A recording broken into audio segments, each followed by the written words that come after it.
Spanish Heart 18 here, and welcome to my unboxing and review of the Sideshow Collectibles Premium Format Catwoman. This will be for the exclusive version. First off, this is the box art, and it's pretty stylized concept art from Stanley Archern Lau. He's a pretty popular artist who's done work with Sideshow on their Gotham City Sirens, and most recently I think XM Studios with their Black Widow. So personally, I ordered this pretty early. I mean, I love the look, it was unique, I love the pose, but unfortunately I had to cancel due to sudden expenditures coming up. I think Christmas was coming up, Wonder Woman 2, and I guess I couldn't really afford them coming at the same time. So I was pretty gutted about that. Yeah, she was one of my favorite, or she is one of my favorite characters in the Batman ethos. But I did plan on getting the regular somewhere down the line.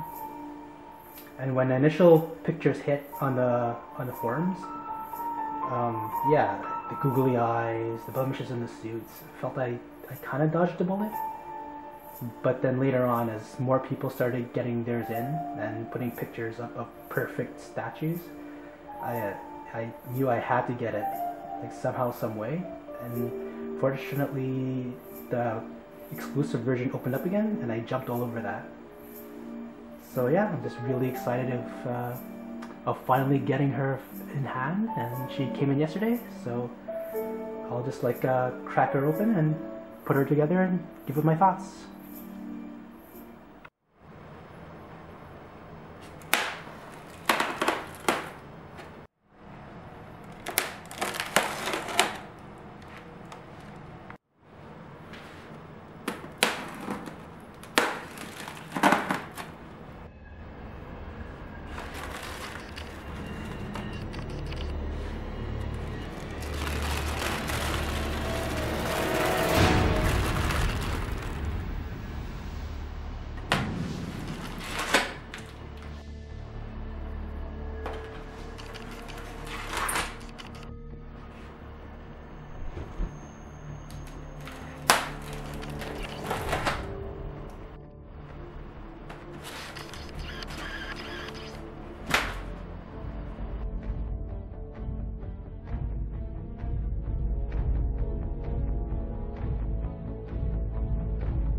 Here's the suit, and wow, it looks freaking awesome. The suit is based on Darwin Cook's redesign of the Catwoman costume in the early 2000s, and that was at the beginning of Ed Brubaker's run of the Catwoman comic. It's more practical in design compared to the relatively busty version of fan favorite Jim Balent, which I absolutely love too. But I have to admit, Archern did a fine job with his interpretation of the suit. The suit itself looks to be made out of a PVC or vinyl material with cloth underneath, but I love the way the light reflects off of it. It's like skin tight and it highlights the prominent curves like her breasts and her butt. The sculpt is extremely detailed underneath the suit, and it does have sculpted nipples if you're curious, and pretty detailed musculature. but it's all hidden underneath the suit, which is, I guess, one of the drawbacks. But if you're interested to see what is under it, John at Vincebell Customs actually did a teardown. So you can check out his video. So Catwoman comes with two heads, one goggled and one unmasked head. I have to say the goggled head looks pretty good. With the jewel bag, it shows Catwoman in the midst of pulling off a heist. I think it's a pretty strong sculpt. I love the bug-eyed goggles. You can see the teeth showing. I'm not sure if that was in the proto or not, but I think they pulled it off well. And the head, I guess with the most controversy, is the unmasked one because of the googly eyes. Luckily mine's okay. The left eye might be off a touch, but I wouldn't say it's totally googly. I think I have to say I lucked out and got lucky. Yeah, basically to mitigate that, I guess you'd either repaint it like Dean Knight 333 did, or use Archer decals and just change those eyes and give them blue eyes like John did at Vincebell Customs. But I have to say, Mark Newman did an awesome job in sculpting Eastern European traits from Archer's concept art. It gives her like an erotic look, similar to someone like Olga Kurylenko. And I think the portrait captures the playfulness and mischievous nature of her character. The paint apps are more subtle than I would have liked. I would have, well, it kind of makes her look older, more mature.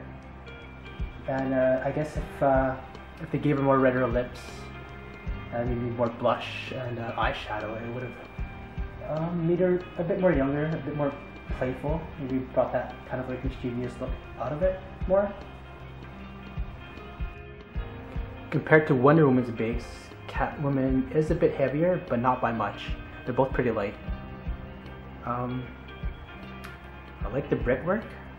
It's pretty detailed. You can see the cracks like on the tiles. The lion head is pretty detailed as well.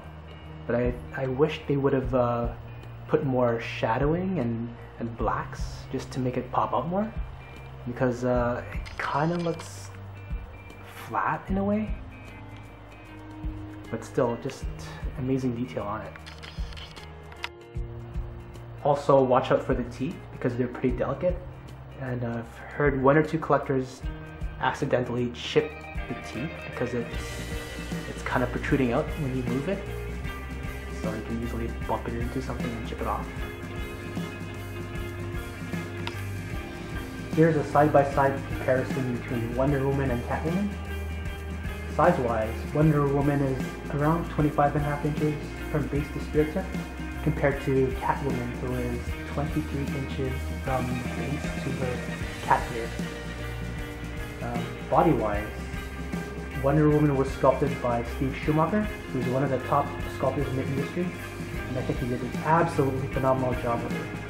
I mean, she looks like absolutely lean and muscular and angular, but well defined, and she looks every bit the Amazonian badass warrior that she is.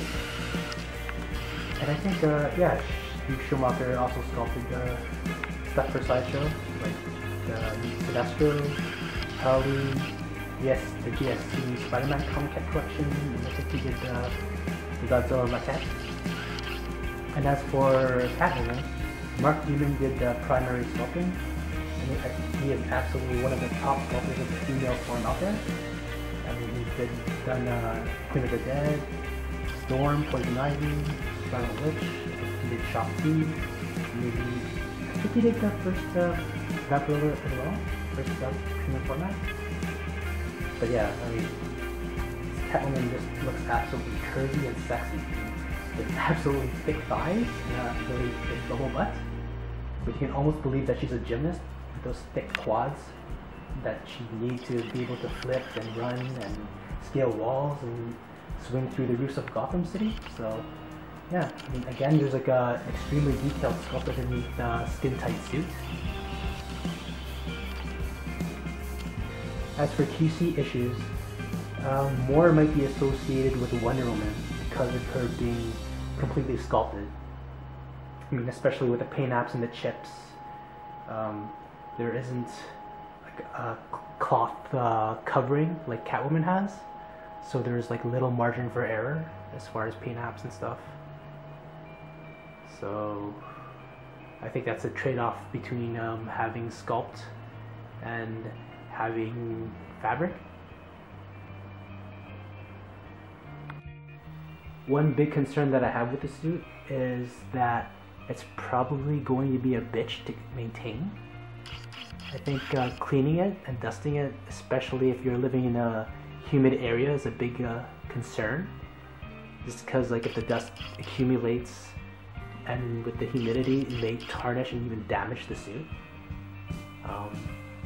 Another nitpick is with the sculpted areas, with the boots and the hands and the helmet.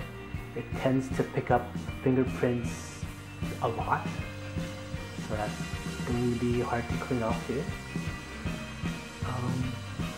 Another nitpick is the fit. Like in some areas, like the crotch, I guess the armpits, it's not snug. So they could have fit it closer to the body better.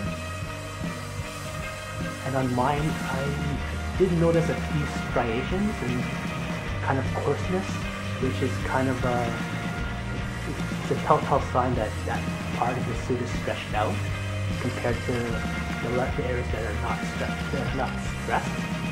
Like say the glutes, the bum, the elbow, since it's at a curve, it tends to stretch out the suit, and you'll find these like bumps. It's basically just the suit overstretching a bit, so you might have to watch out for that.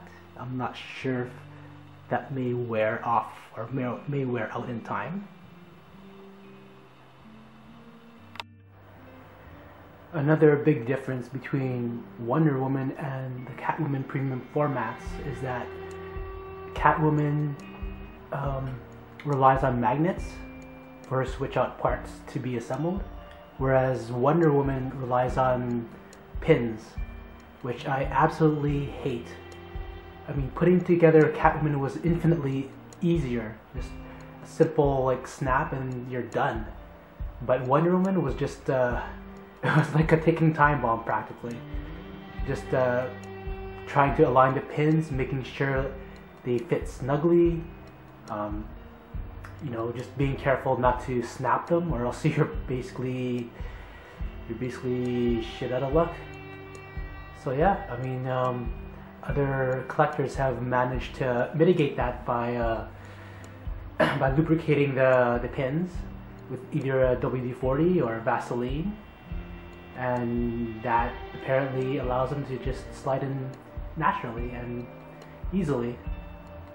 But yeah, I just wish Wonder Woman had magnets with her, because it's just a pain in the ass just putting her together.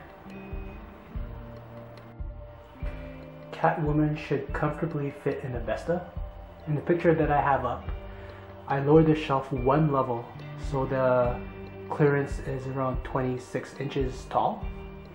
So that's plenty of room for Catwoman, and you can put Batman in the other cube if you so choose. I think 604 Comics said that he managed to cram all the Gotham City sirens in one Vesta cube, which is absolutely insane. But I think he said he mentioned that he put Catwoman on all the way to the left, and then Harley to the center with a bit forward, and then Ivy to the right. And this is Catwoman with Batman, and I have them in my display. They're displayed with the iconic Adam Hughes print, or actually a poster from one of the covers of the Catwoman comic. And yeah, looking absolutely sexy. A bit of a departure from, say, Artgerm's kind of interpretation, since I think Adam Hughes' muse is Audrey Hepburn. But yeah, Batman and Catwoman look absolutely awesome together. Jesus, it's like just totally amazing. But yeah, Catwoman's kind of gonna borrow Batman for a while, so the Trinity's gonna be just the duo of Superman and Wonder Woman for now. But yeah, just an absolutely awesome pair. So to close, I highly recommend picking her up. Despite a few small nitpicks, I love the suit, I love the look, the sculpt, the unique pose, and the playful nature of her unmasked portrait. The limited viewing angles is a negative, but the big plus is the unique and dynamic pose, which is a far cry from Sideshow's usual Captain Morgan knee-up pose that they like to do. If you have Ivy and Harley, then picking her up is a no-brainer to complete the Gotham City Sirens. But she'll also stand out on her own, and she looks even better when paired with Batman. So yeah, is she a home run? I definitely think so. I definitely recommend picking her up. If you can swing the exclusive without having to overpay, then I absolutely recommend it. But even with a regular, you won't go wrong. So yeah, thanks guys, thanks for watching, and happy collecting.